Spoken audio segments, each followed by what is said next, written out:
आषाढी वारीसाठी पंढरपूरकडे निघालेल्या संतश्रेष्ठ ज्ञानेश्वर माऊलींच्या पालखीचा मुक्काम पुढील 3 दिवस सातारा जिल्ह्यात आहे। आज चांदोबाचा निंब इथं पालखीचं पहिलं उभं रिंगण मोठ्या भक्तिभावानं आणि लाखो वारकऱ्यांच्या उपस्थितीत पार पडलं। या रिंगण सोहळ्याला अनेक वर्षांची मोठी परंपरा असून सुरुवातीला अश्वपूजन करून वारकऱ्यांच्या टाळ मृदंगाच्या गजरात अश्व या उभ्या रिंगणात धावत येतात।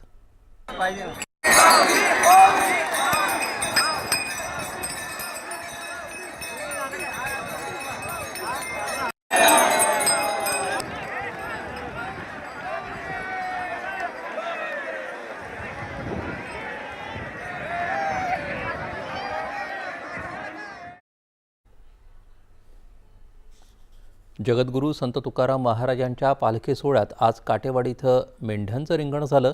पालखी रथाभोवती मेंढ्या पळवून त्यांना रथाला प्रदक्षिणा घालण्याची प्रथा वारकरी संप्रदायाचं वेगळेपण दर्शवते।